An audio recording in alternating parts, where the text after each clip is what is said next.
Vice-Chancellor, religious leaders, distinguished guests, ladies and gentlemen, and dear friends, a very good afternoon to you all. We are the undergraduate students from the Academy of Sinology. My name is Xun, I'm from Malaysia, and this is Weichen from China. We are honored to be given the opportunity to present here our reflection on learning. And the topic today is learning the Analects of Confucius, improving moral integrity. I've just mentioned that we study sinology here, but what exactly is sinology? And I guess some of you might be wondering, so what exactly is sinology? So, well, generally speaking, it covers a wide range of studies related to China and Chinese people. For example, Chinese culture, philosophy, language or dialects, literature, and history. And all of these are part of sinology. So, Weichen, speaking of Chinese culture, who is the most prominent figure in ancient China that comes to your mind first? I'm thinking of Confucius. He is the most renowned Chinese figure around the world. There are now over 500 Confucius Institutes worldwide, including one at the Lampeter campus. In fact, Confucius can be regarded as one of the most influential people in Chinese culture. Indeed, Confucius' philosophy and his words and deeds were recorded in the Analects of Confucius, also known as the Analects. After over 2,500 years, this classic is still widely circulated and studied in East Asia, and it has been translated into many different languages and circulated in other parts of the world. The reason why it has been so well received is that it encompasses much wisdom of life that transcends time and space and is universally applicable. So before proceeding to our main topic, we'd like to briefly introduce Confucius and his life. Confucius lived from 551 to 479 BCE, slightly earlier than Aristotle, during the spring and autumn period of China, which was roughly in the same era as the Roman Republic. Confucius' family name was Kong, and his given name was Qiu, while his courtesy name was Zhongni. He was reverently and commonly addressed as Kongzi or Kongfuzi, which means Master Kong by later generations.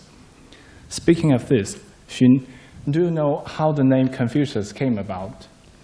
Yeah, I happened to learn about the etymology of the word the other day.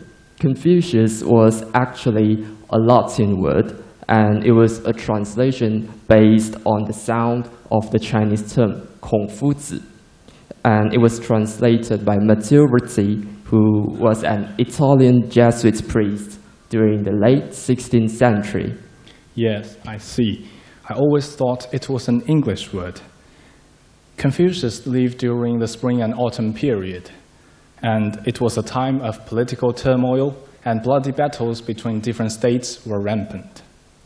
As a result, many people in China, including philosophers and scholars, started to ponder upon the true meaning of life and ways to improve social orders and political system. They even introduced and promoted their own concepts to other states or compiled their ideas into books.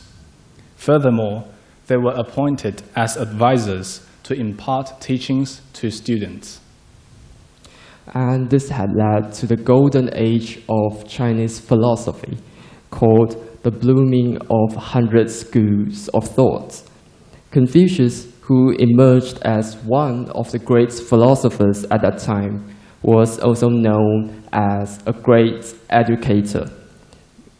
The master promoted the principle of education provision for all, as he believed that everyone deserves equal education regardless of their social status. Indeed, he had brought a major change to the traditional education system, whereby only children from the ruling class were able to receive formal education. And his initiative in offering equal educational opportunities to all and accepting students from all backgrounds has set a good and leading example for the mass education in Chinese history. And due to time constraints, we won't be able to give further details about Confucius and his teachings. So for better understanding of the master, let's watch a short video clip on his life and legacy.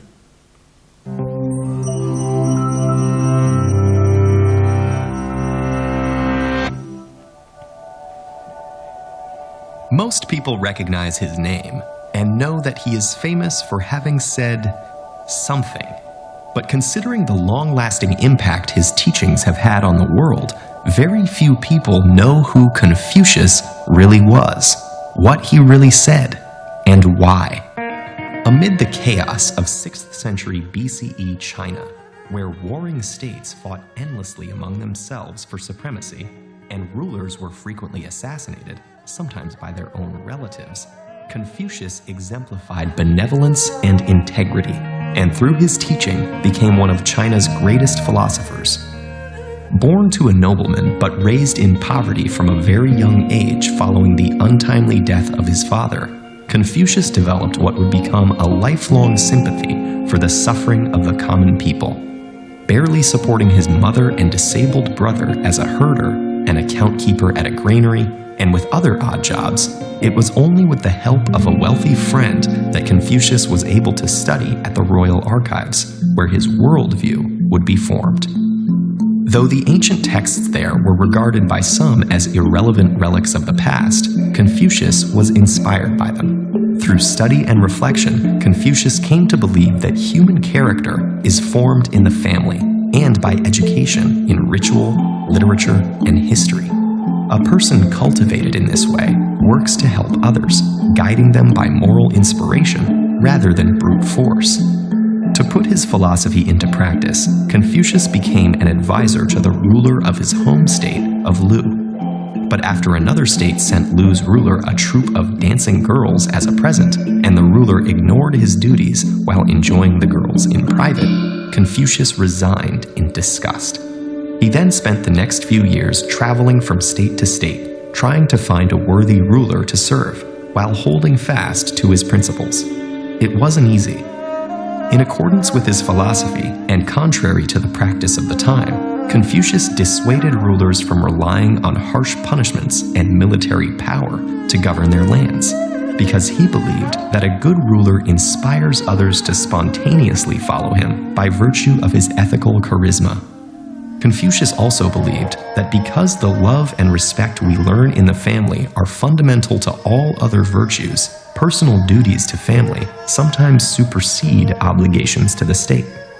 So when one duke bragged that his subjects were so upright that a son testified against his own father when his father stole a sheep, Confucius informed the duke that genuinely upright fathers and sons protected one another. During his travels, Confucius almost starved. He was briefly imprisoned, and his life was threatened at several points. But he was not bitter. Confucius had faith that heaven had a plan for the world, and he taught that a virtuous person could always find joy in learning and music. Failing to find the ruler he sought, Confucius returned to Lu and became a teacher and philosopher so influential that he helped shape Chinese culture, and we recognize his name worldwide, even today. For the disciples of Confucius, he was the living embodiment of a sage who leads others through his virtue, and they recorded his sayings, which eventually were edited into a book we know in English as the Analects. Today, millions of people worldwide adhere to the principles of Confucianism, and though the precise meaning of his words has been debated for millennia, when asked to summarize his teachings in a single phrase, Confucius himself said, "Do not inflict upon others that which you yourself would not want." 2,500 years later, it's still sage advice. So after watching the video clip, I hope you've got a clearer idea of Confucius and his teachings. With regard to Confucius' thoughts, we can't disregard the book The Analects, because it is the most representative collection of the master's teachings and thoughts. It mainly teaches us the ways of improving moral integrity. But why did Confucius value one's moral integrity above anything else, such as talents and abilities? This is one of the main points we are going to discuss today.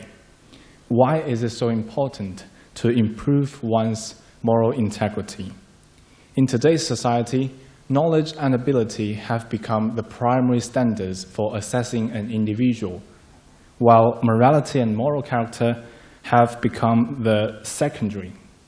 Indeed, knowledge and ability may play an important role in societal development, but without the guidance of morality, society will head towards the wrong direction. Confucius was fully aware of this potential danger and hence placed great emphasis on individuals' moral education.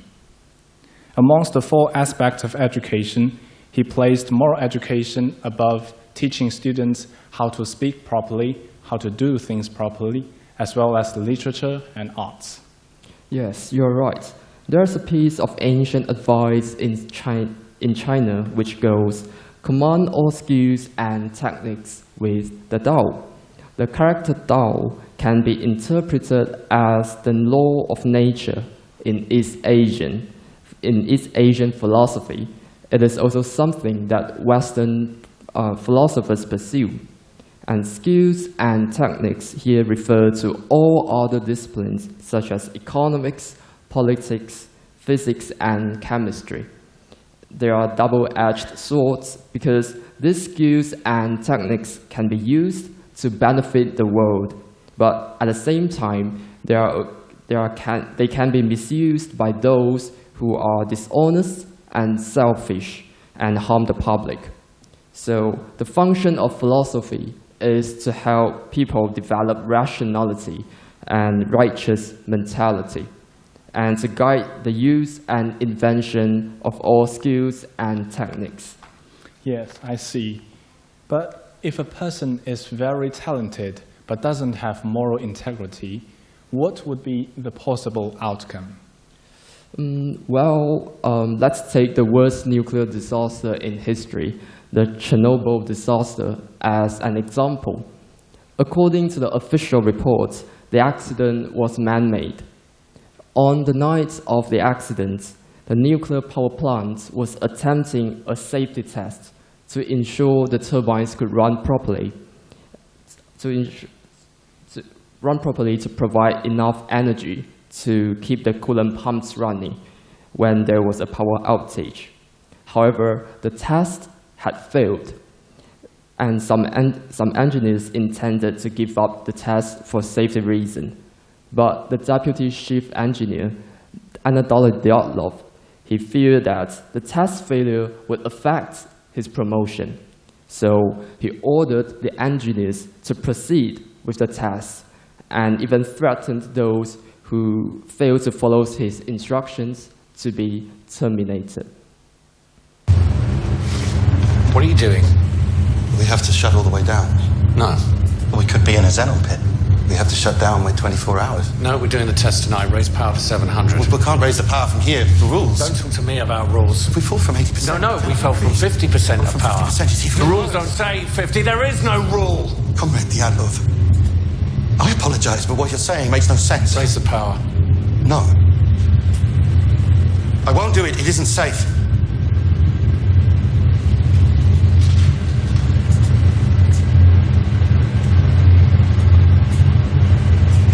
Safety first.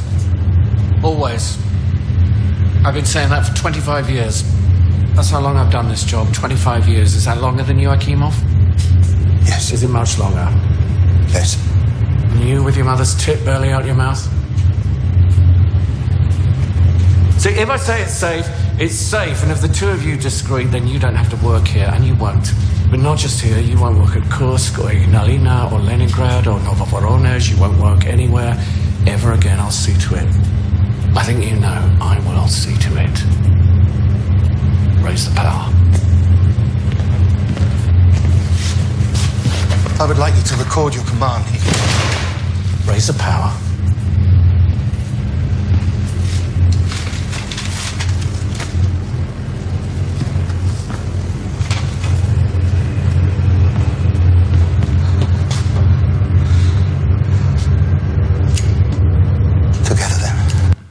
And his selfish decision later caused an uncontrollable nuclear chain reaction, followed by explosions.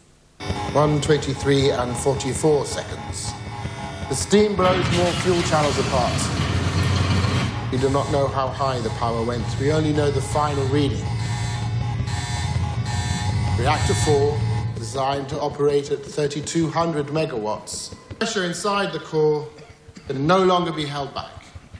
At long last, we have arrived.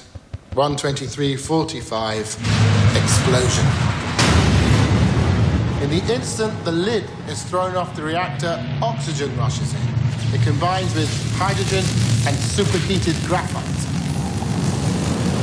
The chain of disaster is now complete.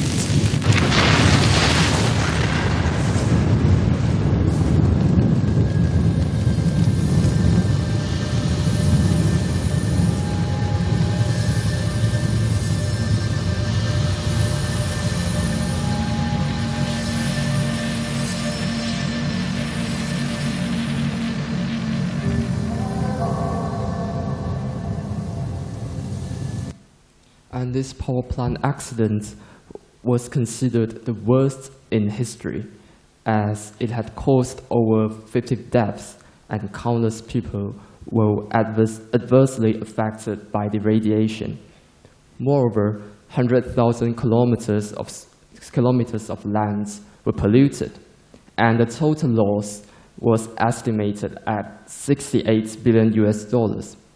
Dyatlov would have never thought that his selfish acts would bring such great miseries to the world. Exactly. In fact, the greater talent and ability a person has, the higher position they are likely to hold, and the wider impact they have on others. In the case of the disaster, Anatoly wouldn't have been the chief engineer if he were not knowledgeable in nuclear engineering. This shows the importance of a person's moral integrity, as it determines one's positive or negative influence on the society. About 1,000 years ago, a well-reputed statesman and historian called Sima Guang categorized people into 4 groups according to their virtue and talent. He said, "A person with both talent and moral integrity is a sage. A person with neither talent nor virtue is a fool. A person whose virtue surpasses their talent is a noble person, which is known as 君子 in Chinese.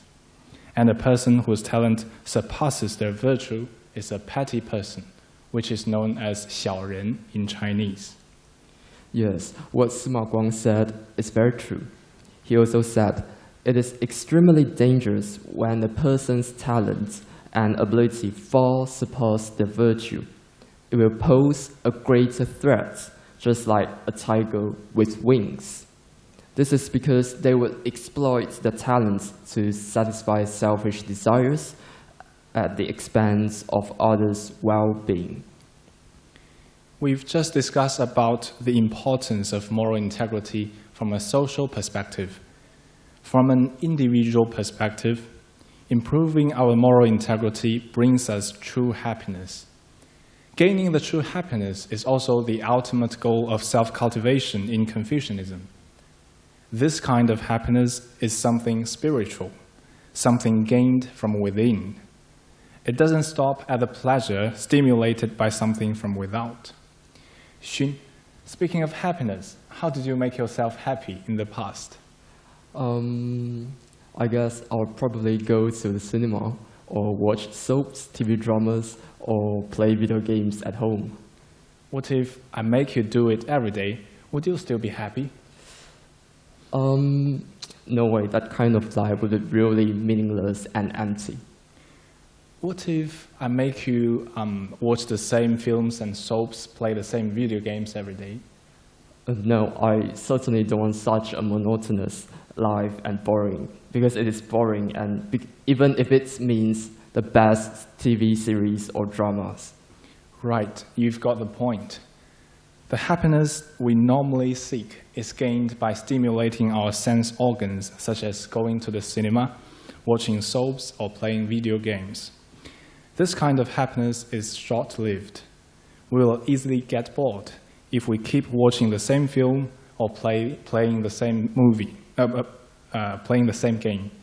As a result, we have to constantly find the new stimuli to maintain the false sense of happiness. But if one day the stimuli are absent, can we still be happy? Well, some people might say that hobbies such as singing, drawing, playing musical instruments, and paint or writing could make them happy. Yes, indeed, these activities are considered spiritually uplifting, but they still have many limitations. For instance, painting and playing music, it requires equipment and instruments, and writers sometimes get drained out of inspiration. So in other words, relying on hobbies to gain happiness is not the ultimate solution, because they still have to depend on the external environment. By contrast, Confucian practitioners gain happiness by cultivating their moral character and virtue, and are spiritually satisfied, independent from the external environment.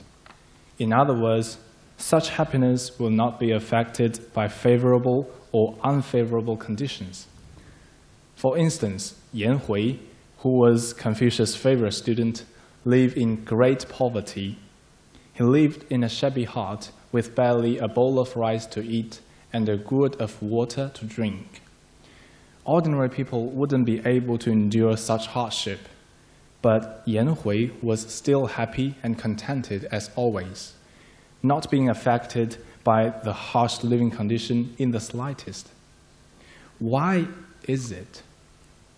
Because he became truly wealthy spiritually by improving his moral integrity. Therefore, he had no interest in materialistic enjoyment in life.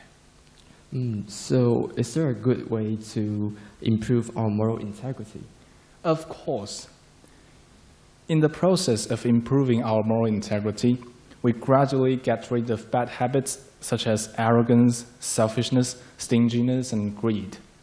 We will then restore our innate nature. Innate nature? What is it exactly? Well, innate nature is a state of pure bliss generated naturally. There are no selfishness, deception, fight, competition, or anything that damages the harmony within ourselves. And also, there is nothing that damages the harmony with others and nature. Neither are there distractions from material desires. So what you're saying sounds very similar to the average smiling newborn babies. They have no fame, wealth, or power. Neither do they know what these things are. Yet they can keep smiling all day for no reason. Think about our childhood. Most of us might admit that we were much happier. It is because we were not distracted so much by worldly desires back then. So the point is, a pure mind gives rise to true happiness. Yes, you are right. And more importantly, when we restore our innate nature, we will realize that all human beings in the world are one entity. The famous Swiss psychologist Carl Jung shared the same view. He proposed that the human psyche comprises 3 layers, that is, consciousness, personal unconsciousness, and collective unconsciousness, and each of them varies greatly. Jung suggested that 2 of the 3 layers constitute the unconscious mind. He defined the first layer as ego consciousness, which enables self-awareness and the ability to distinguish oneself from others. The personal unconsciousness is the first layer of the unconscious mind, which Jung considered as a rather superficial layer. It stores our feelings and memories. The second layer of the unconscious mind is the collective unconsciousness.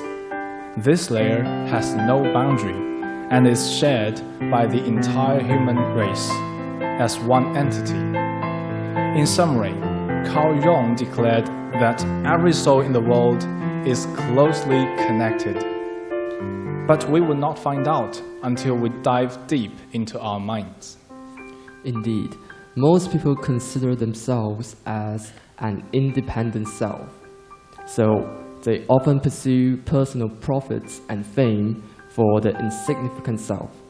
Only when we improve our moral integrity and return to our innate nature will we realize that everyone is closely connected as one and are inseparable. So when we reach this stage, we would be able to let go of this insignificant self and start to contribute to the whole entity. Consequently, there will be no positive or negative emotions caused by personal gains or losses. Apart from this, we'll experience the true joy of giving. So, in a word, improving our moral integrity not only gets a society back to the right track, it can also help us attain everlasting true happiness. And now we know the importance of self-cultivation. So what we need to know next is the method of improving our moral integrity. Here we have divided the teachings in the Analects into 3 aspects, namely mind cultivation, speech and actions, and seeking the cause of failure within oneself. So the second part we'd like to discuss is mind cultivation. What is mind cultivation? It is an effort to maintain the purity of one's mind and nurture one's inherent good and pure nature. Confucianism holds that human beings are originally good in nature. However, this good and pure nature has been covered up by the bad habits we gradually developed in the process of growing up. As a result, the good and pure nature cannot reveal itself. Therefore, we must earnestly cultivate our minds and restore our innate nature. So having said mind cultivation, it is rather important to understand one thing. In chapter 4 of the Analects, Confucius said, "The mind of a noble person conforms to righteousness, while the mind of a petty person attunes to profit." The word profit here refers to anything that benefits oneself, such as personal gains, power, profits, and status. When handling a matter, most people would first think of what they can benefit from doing it. By contrast, a noble person only do what is righteous for the common interest of the public, but not for themselves. The distinction between righteousness and self-interest is the most fundamental concept in self-cultivation. Now that one's mind determines one's actions, our actions would be unrighteous if our minds are deviated from the beginning. Therefore, mind cultivation is highly emphasized in Confucianism. However, it doesn't mean that a noble person doesn't pursue self-benefits at all, but they always hold on to the principle of ethicality. In chapter 4 of the Analects, Confucius said, Riches and honors are what people desire. If they are not obtained righteously, they shouldn't be held. And in chapter 7, the Master described himself. If riches could be sought, I would pursue them even I need to serve as a post-god. If it cannot be sought, I would follow my own lifestyle. In verse 16 of this chapter, Confucius also said, riches and honors acquired by unrighteous means are like the fleeting clouds to me. All of these Confucius' teachings tell us that a noble person won't decline self-benefits altogether.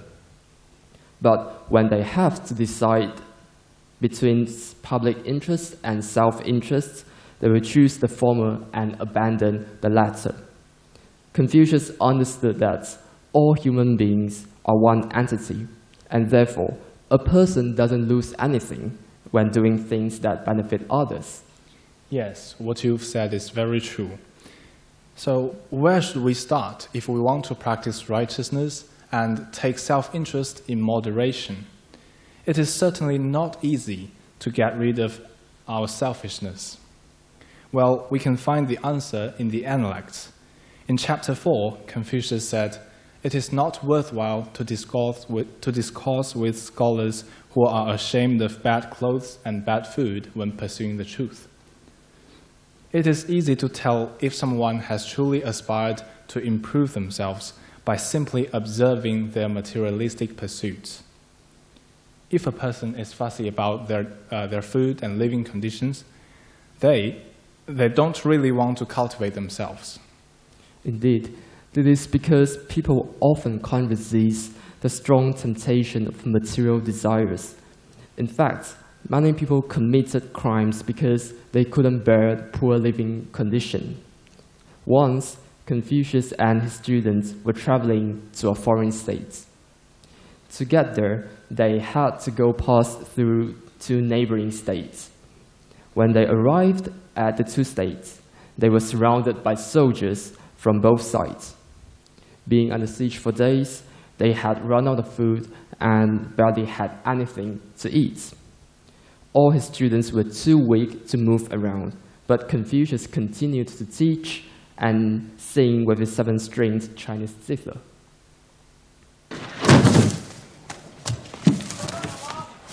夫子，你看，我们好像被蔡人堵在这山谷里了。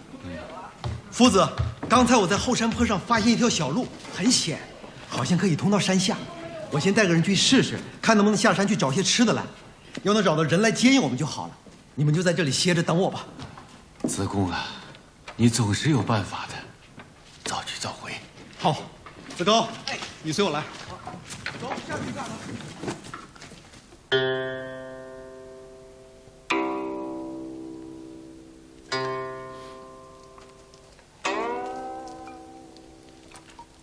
父亲，为善者，天必报之以福。难道我们做错了事情吗？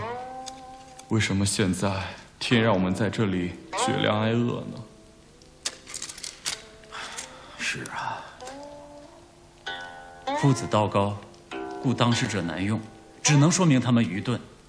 夫子说过：“岁寒，然后知松柏之后凋也。”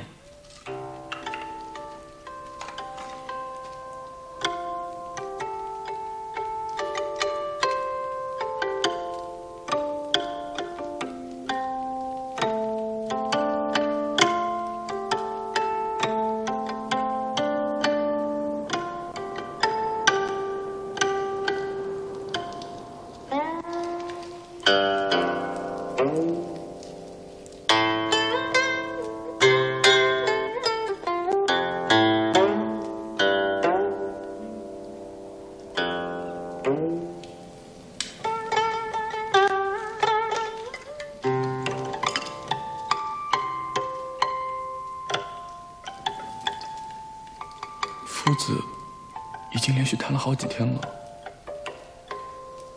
是啊，我们的夫子在以贤圣待饭呢。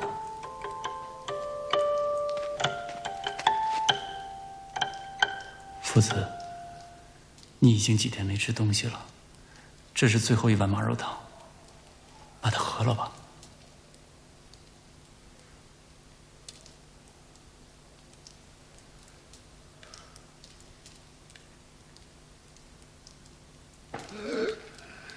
没事吧，师兄？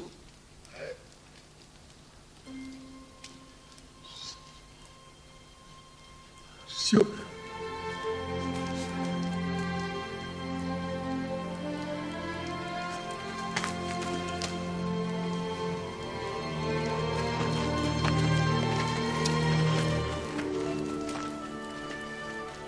子路，你喝点吧。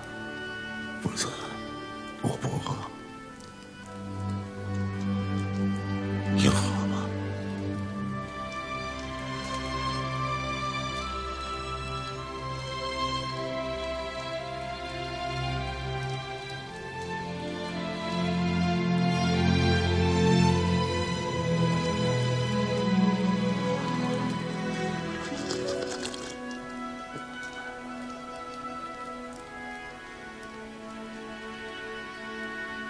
你看，我喝了，你也喝一点儿。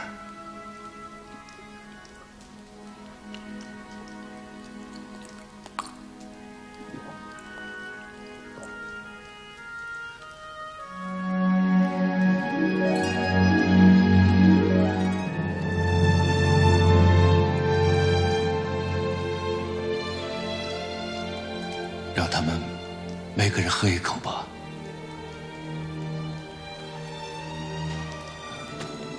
我不饿，你们喝。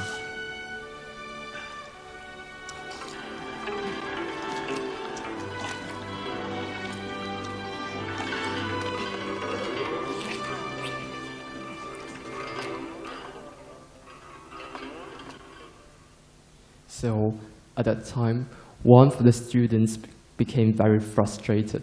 So he came to ask Confucius, would a noble person still have to encounter such hardship and torture?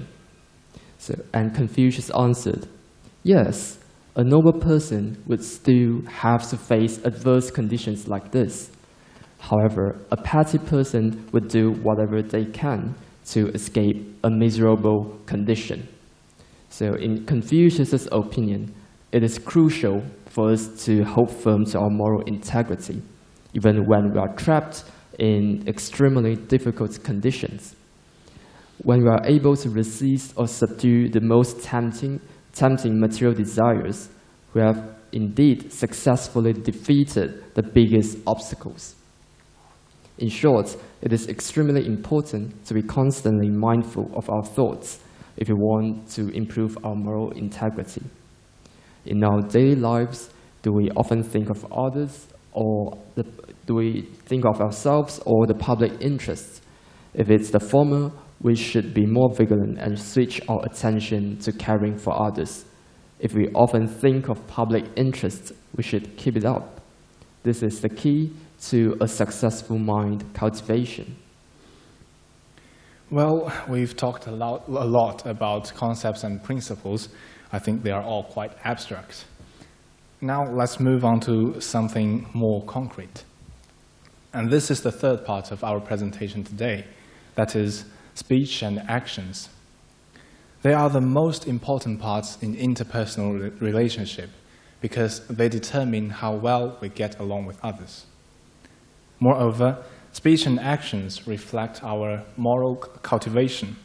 Therefore, we must be prudent in our words and actions in order to improve our moral integrity. Yes, just look at things around us. False and enticing speech has become a common trend. Newspaper and magazine headlines often exaggerate facts to attract people's attention. Have you heard of the word clickbait? Clickbait? As in you click on a bait for fishing? Well, you're not far off. Actually, it's a type of false adverts using charming titles and pictures to get higher click-through rates. And I think we often come across things like this. Yes, you're right. I do often see this kind of adverts both in China and the UK these days. Having said this, Confucius emphasized a lot on verbal and behavioral cultivation, and many of the conversations recorded in the Analects discuss about this topic. One of the professors at the academy summarizes them into 4 levels of cultivation, called the 4 levels of cultivation on speech and actions. The first and lowest level is speaking more than acting. It refers to those who exaggerate and boast a lot. The clickbait we've just mentioned illustrate people of this level. Speaking and acting in this way is what a person of moral integrity extremely despises.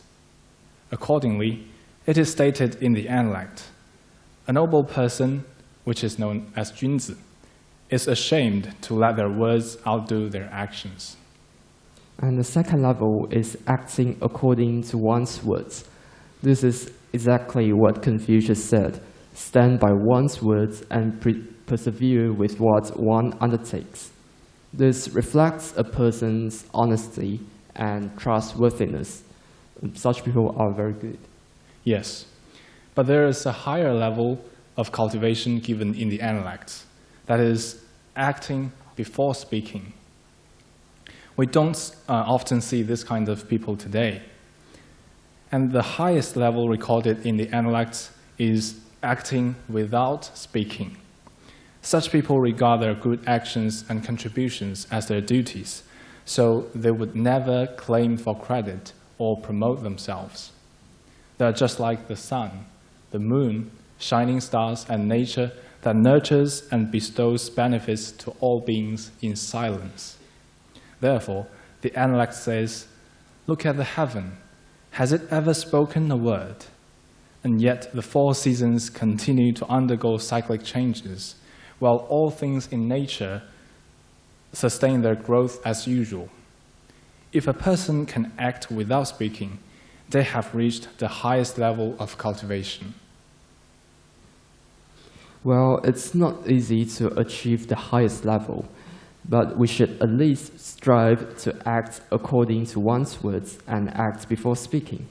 It is especially important to parents to stand by their words, because children learn and imitate every act of their parents. So if parents wish to help their children inculcate the virtue of trustworthiness, they must set good examples themselves.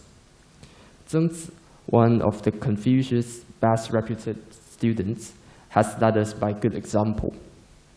One day, his wife wanted to go to the market. The little son clung to his mother, insisting on following her. So Mrs. Zheng said to him, "My darling, you stay at home. I will cook pork for you when I get back." When Mrs. Zheng got home, she saw Zhengzi was about to kill a pig to prepare for the pork dish. So she immediately ran over and tried to stop him, saying, "It was just a trick. Why take it so seriously?" And Zhengzi replied, "For the child's sake, we must be very careful to what we say to them and avoid making any false promises. Children are young and innocent. They imitate whatever their parents do and say. So if we lie to them now, we are actually teaching them to cheat. What you've done seemed to have solved the problem, but as soon as he realizes that he was cheated, you lose his trust and respect. And he won't listen to you anymore."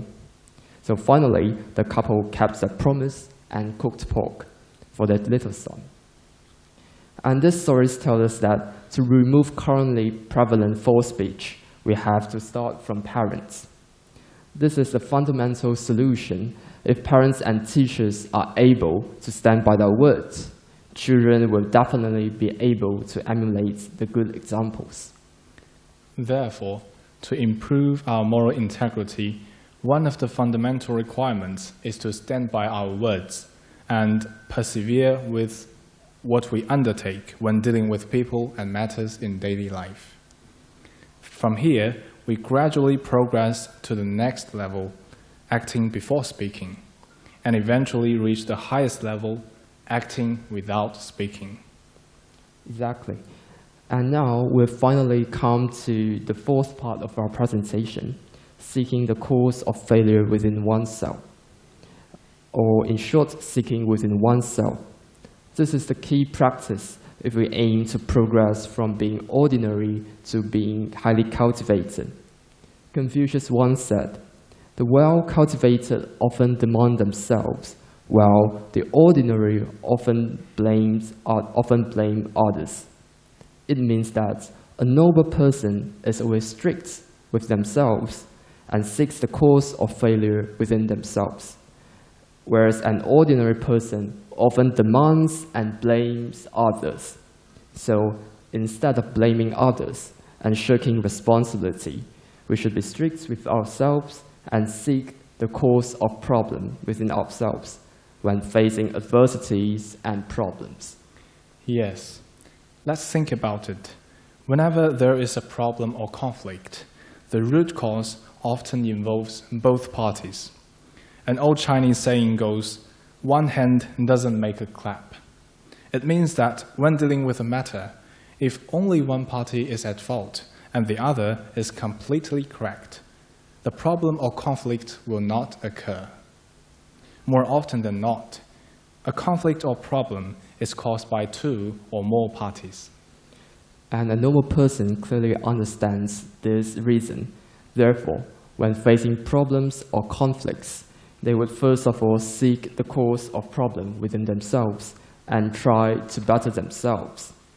Zhengzi once said, "If I'm not loved by others, I must have been unkind. If I'm not respected by others, I must have been disrespectful. If I'm not trusted by others when dealing with wealth, I must have been dishonest. The three are my own problem. Why blame others? Those who blame others are useless. Those who blame nature are ignorant. When the fault is in ourselves, aren't we being foolish to blame others?" These words of wisdom tell us that a noble person always seeks the cause of problem within themselves under unfavorable circumstances. They will never point at others' faults and blame others. By contrast, an ordinary person often blames others. Yes, when dealing with problems, an ordinary person is usually unaware of their own responsibilities or unwilling to reflect on themselves and admit their own faults. Therefore, they would blame others for not having done this or that, or not having done things correctly. When we have this kind of resentment, we might not have realized that the way we think is unrighteous and unwise. Actually, both we and others have problems. If we haven't done anything inappropriate, the problem may not have occurred. Therefore, why do we only blame others but not ourselves? Yes, in the chapter Matthew of the Holy Bible, Jesus Christ once said, "Why do you see the speck that is in your brother's eye, but do not notice the log that is in your own eye? Or how can you say to your brother, 'Let me take the speck out of your eye,' when there is the log in your own eye?" What Jesus Christ was trying to imply here is that ordinary people usually find the mistakes of others without being aware of their own faults. So what we should do is to correct our own mistakes first. Therefore, Jesus Christ added, "First take the log out of your own eye, and then you will see clearly to take the speck out of your brother's eye." The example above shows us that regardless of Western sages and noble people such as Jesus Christ, or those of the East such as Confucius or Zhengzi, all of them advised people to seek the cause of failure within ourselves. Their teachings are indeed the same. Yes, but what is the true value and significance of seeking within oneself? Well, firstly, it is a prerequisite for self-improvement. When we are willing to identify and accept our own flaws, we are more likely to improve. Each time we realize our shortcomings drives us to make further progress.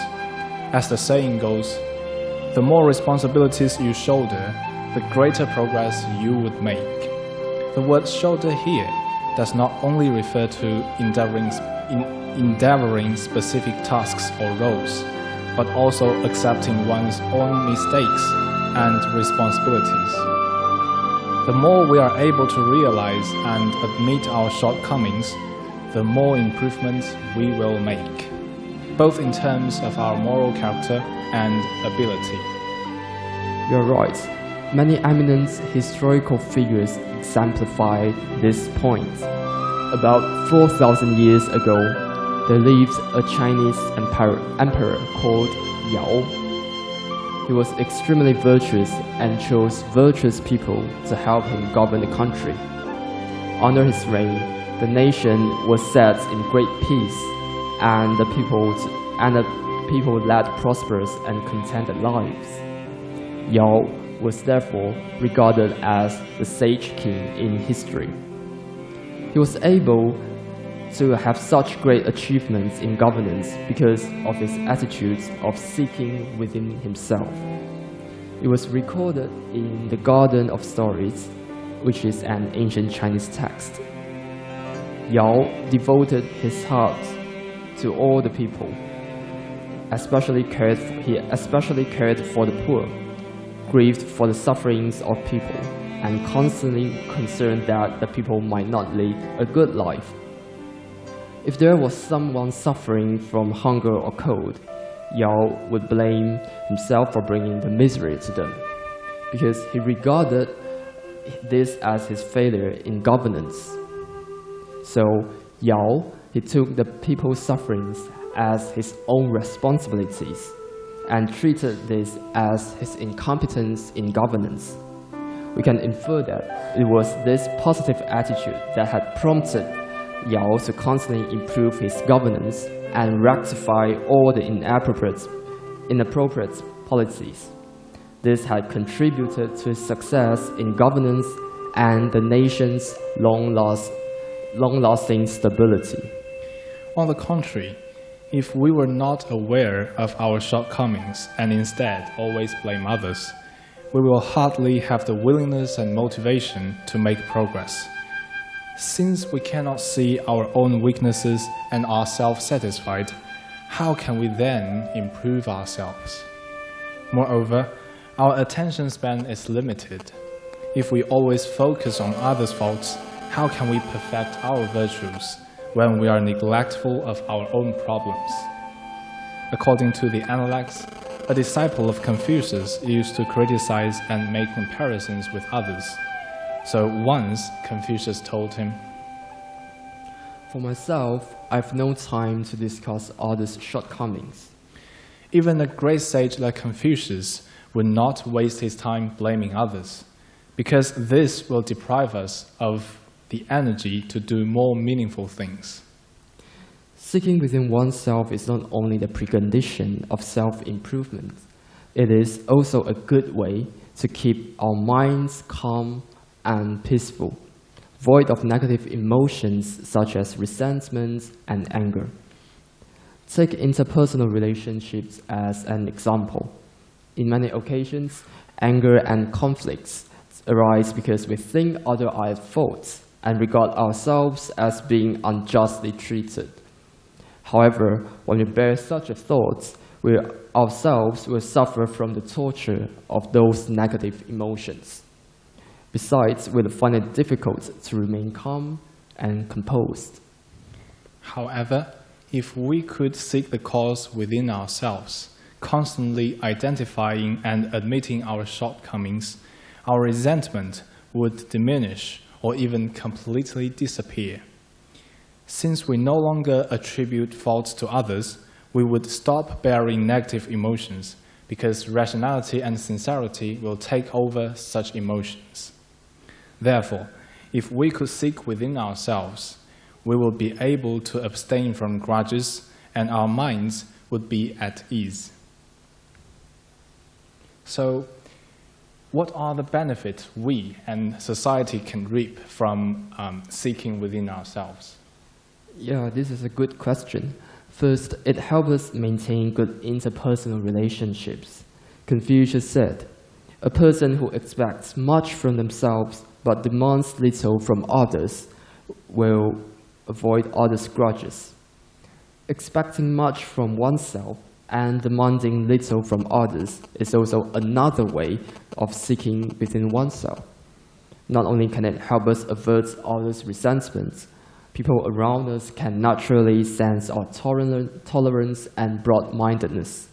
We can thus create and maintain a sincere and harmonious relationship with them.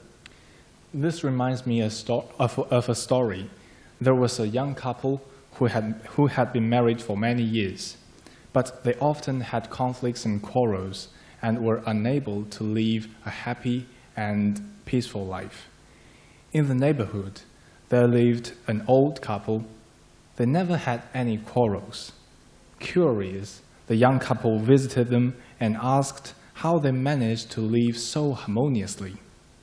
The old pairs told the young ones, "Both of you are good, so you quarrel. Both of us are bad, so we don't quarrel." The young couple were very confused, so the old couple continued to explain. "When problems occur, both of you would find faults in each other, regarding yourself as the person who is right. But for us, we always reflect on our own faults and never blame each other, because we regard ourselves as the person at fault." After listening to their explanation, the young couple realized their mistakes.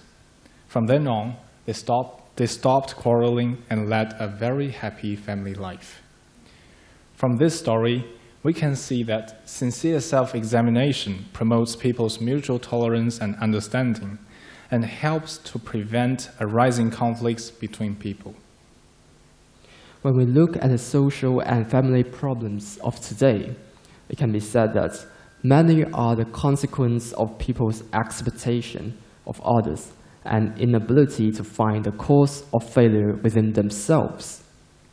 For example, in many occasions of quarrels between couples and conflicts between leader and subordinates are due to criticizing one another and people's unwillingness to examine themselves.